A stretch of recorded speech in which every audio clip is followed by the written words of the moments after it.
Bonjour, merci de nous suivre sur notre chaîne Science au rendez-vous. Aujourd'hui, nous allons continuer avec vous sur Généralité sur le mouvement, une leçon qui se fait en seconde S. Nous avons déjà entamé l'étude de quelques mouvements et on a commencé le mouvement rectiligne. Et dans cette séquence, on va voir mouvement rectiligne, on va continuer sur cette lancée, mouvement rectiligne uniformément varié. Et on va voir également, et si on parle de mouvement rectiligne uniformément varié, ça peut être uniformément accéléré ou bien uniformément décéléré ou bien retardé. Et on va voir aussi ici, on peut la période dans cette séquence, on va voir la période et on termine par la mouvement rectiligne uniformément varié. C'est la séquence d'aujourd'hui. Et ici, ce qu'il faut comprendre, si on parle de mouvement rectiligne uniforme, donc chaque fois si on parle de rectiligne, ça veut dire le mouvement se fait sur une ligne droite. Donc uniformément varié, la norme du vecteur vitesse varie. Donc si on dit varie, ça peut varier en diminuant, ça peut varier en augmentant. Donc on verra ces deux cas. Mais retenez, un mouvement rectiligne uniformément varié, c'est un mouvement qui s'effectue sur une trajectoire, sur une ligne droite, et que la norme du vecteur vitesse varie.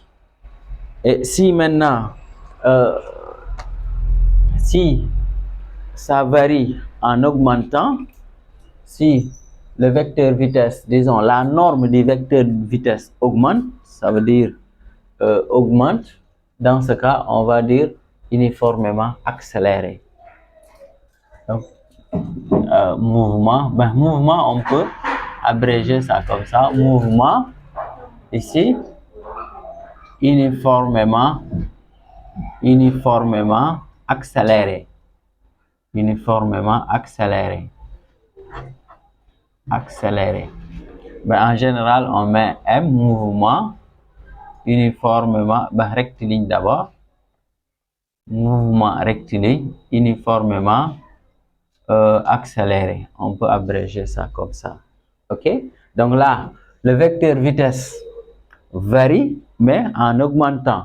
Si on fait ça sur une ligne, si la ligne est là, supposons on a la position M, 0, avec le même temps, on effectue une distance plus grande. Donc, de M1, de M0 à M1,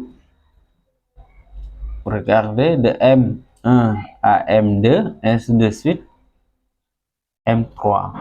Si vous voyez, avec le même temps, on effectue successivement des distances de plus en plus grandes.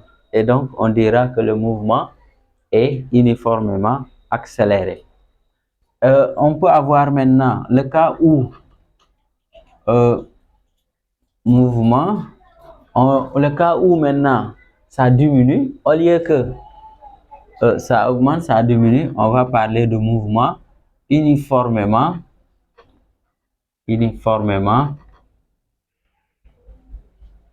décéléré. En général aussi, on l'appelle mouvement tout simplement retardé. Et là, on peut abréger mouvement rectiligne uniformément décéléré. Ok? Donc, là, si on essaye de matérialiser cela, donc le mouvement étant uniformément décéléré, le vecteur, la norme du vecteur vitesse varie, mais en diminuant. Là, on peut donner, si on a ceci par exemple, donc qu'est-ce qui se passe? Si là, nous avons M0 là, donc ici, nous avons M1, ici, on a M2, ici, on a M3. Ça veut dire, avec le même temps, la distance parcourue diminue au fil du temps. Donc, on dit que le mouvement est rectiligne uniformément décéléré. Et retenez, nous sommes sur une ligne droite, c'est pourquoi on parle de rectiligne uniformément. Ici, mouvement rectiligne uniformément décéléré. OK? Donc, à part mouvement rectiligne uniformément décéléré, les deux cas maintenant, on peut les représenter si par exemple on avait ici, supposons là, on a à les représenter. Ici, on a t. Ici, on a la vitesse. Donc, si c'est accéléré, ça veut dire c'est constant. Dans ce cas, on peut avoir une ligne un peu comme ça. Et dans où le mouvement est uniformément, ici c'est la vitesse, ici c'est le temps, uniformément décéléré, donc ça peut faire comme ça. Donc, ici, c'est des représentations qu'on peut avoir ici. Là, on va dire mouvement rectiligne uniformément décéléré. Ici maintenant, mouvement rectiligne uniformément accéléré. Vous voyez? Donc, là, si on faisait la représentation, et là, étant donné que c'est des droites, là, si on voulait avoir une équation, on peut dire tout simplement V égale à AT plus B. Et là, A, ça sera tout simplement le coefficient, disons, de la pente. Et ici, B, c'est l'ordonnée à l'origine. OK? Donc, AT égale à 0. Donc, B, c'est l'ordonnée à l'origine. Donc là, on a ça comme sous forme d'équation. Et là, maintenant, pour le mouvement rectiligne, nous avons déjà vu mouvement rectiligne uniforme. Et là, on a vu mouvement rectiligne uniformément varié. Et si on parle de uniformément varié, ça peut être soit accéléré, soit décéléré.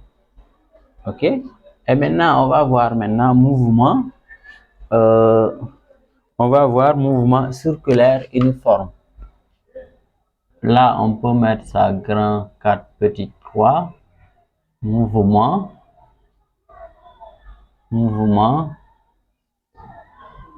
uniforme. Mouvement circulaire.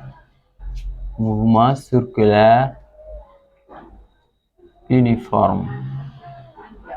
Mouvement circulaire uniforme. Mouvement circulaire uniforme. Et là, on peut mettre ça, mouvement circulaire uniforme. On peut noter ça comme ça. Là aussi, le mouvement est circulaire uniforme. Si on parle de circulaire, c'est-à-dire un mouvement qui se fait sur un cercle. Uniforme, ça veut dire la norme du vecteur vitesse est constant. Donc, c'est ça qu'on appelle un mouvement circulaire uniforme. On peut dire un mobile est animé d'un mouvement circulaire uniforme si sa trajectoire est sur un cercle et si la norme du vecteur vitesse est constant. Et donc là, si par exemple on a un cercle comme ça, un mouvement qui s'effectue sur un cercle, ici nous avons le centre, donc, et le mobile là, ben, je peux prendre 4 éléments seulement. Donc le mobile quitte ici, M0, donc on a la même distance ici, avec le même temps, M1, ici M2, ici M3. On peut dire c'est uniforme. Et là, d'une manière, avec une représentation, qu'est-ce qui se passe? Donc, en fait, le temps qu'on a effectué entre M0 et M1, c'est le même temps qu'on a effectué entre M1 et M2. Et aussi, on a la même longueur de l'arc. Donc, c'est un peu ça. Et là, maintenant, nous pouvons nous intéresser à la vitesse, ce qu'on appelle la vitesse angulaire. Vitesse angulaire. Vitesse angulaire. La vitesse angulaire est notée oméga. C'est l'angle balayé, l'angle balayé par θ. Ben, θ c'est un angle, donc on peut, supposons on quitte de là pour aller à là. Donc le mobile traverse ce cercle-là. Donc le mobile a une vitesse quelconque. Ici nous avons un angle qui est θ. Donc l'angle balayé maintenant par l'angle θ sur le temps, disons, effectué tout simplement. Donc ça veut dire, si on veut avoir la formule ici, la formule de la vitesse angulaire, on peut dire oméga égale θ sur t, tout simplement. θ sur t. Et θ, ce n'est rien d'autre l'angle balayé par le mobile en se déplaçant. Donc si vous quittez un point pour aller à un autre point, donc on effectue un angle. Et cet angle-là est appelé θ. Et t maintenant le temps effectué pour faire ce déplacement-là. Donc c'est ça, on peut, la formule de l'angle, on peut, de la vitesse angulaire qui est notée oméga. Et là, quelles sont les unités? Ici, θ c'est un angle, mais en radian. Donc ici est en radian. Ben, radian, en général, on peut l'écrire comme ça. Et le symbole, on met rad tout simplement. Donc unité ici, pour l'angle, ce n'est pas un degré, mais c'est plutôt en radian. T, on sait que T, ici, c'est en seconde. T en seconde. Ben, seconde, c'est juste un S minuscule. Donc, ce qui implique maintenant, ici, oméga sera 1. Donc là, on a dit radian. Ici, on a dit seconde. Ça veut dire on aura une unité, tout simplement. On va dire radian, rad, point, seconde moins 1. Ou bien tout simplement, radian par seconde. Et donc, c'est ça l'unité. OK? Donc là, maintenant, on peut essayer d'établir une relation entre oméga, c'est-à-dire la vitesse angulaire et la vitesse linéaire. Et jusqu'à là, on avait déjà fait vitesse linéaire. Donc, si on prend la vitesse linéaire, on avait donné une relation vitesse linéaire et la vitesse angulaire. On peut avoir une relation. On sait que la vitesse linéaire ici, c'est égal à R oméga. Ça veut dire tout simplement, on peut dire oméga, c'est égal à V sur R. Et là, R, c'est le rayon, en fait, du cercle considéré. V, c'est la vitesse, maintenant la vitesse linéaire. Donc là, la vitesse, c'est en mètres par seconde, et R, ici en mètres. Donc, oméga aussi demeure en radian seconde moins 1. Là, on va voir la période. La période, c'est la durée effectuée pour un tour. Donc, et comment on va faire pour avoir la relation? On sait que la vitesse, on peut dire c'est distance sur t, disons, sur delta t. Et la distance ici, pour un tour, ça correspond au périmètre. Et le périmètre d'un cercle, on sait que c'est 2 pi r. 2 pi r sur, maintenant là, delta t, ce n'est rien d'autre égal à t. Donc ça veut dire quoi? Et donc là, qu'est-ce qu'on a? On aura V égale à 2 pi r sur t. Et nous, on a besoin de t. Donc là, ça veut dire tout simplement t égale à 2 pi r sur V. Ok, donc ça c'est une relation de t. Mais là, on sait que V, or V égale à R oméga.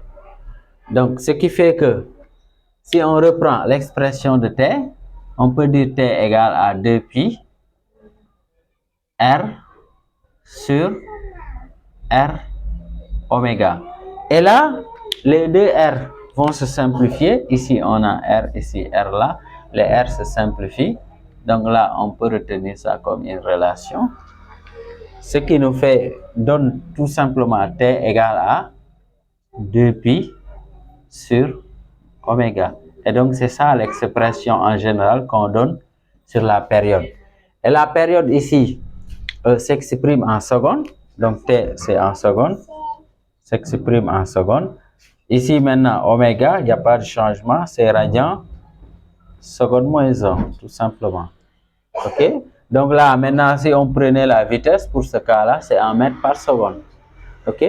Maintenant, la période, on peut maintenant avoir ce qu'on appelle la fréquence. La fréquence. Et comment on fait pour avoir la fréquence? En général, la fréquence, souvent, est nommée par N ou bien tout simplement par F. Et la fréquence, ce n'est rien d'autre, l'inverse, en fait, de la période. Et la fréquence, c'est le nombre de tours pour une seconde, tout simplement. Donc, la fréquence, c'est le nombre de tours pour une seconde. Donc, on peut dire égal à 1 sur t. Et là, si on applique cette formule-là, on peut dire tout simplement, ici, n égale à, on aura oméga sur 2pi. Et donc, c'est ça, on peut, l'expression de la fréquence. Donc, on prend juste l'inverse. Si maintenant on prenait là, on aura V, ou bien on peut dire ou on peut dire N égale à V sur 2πr.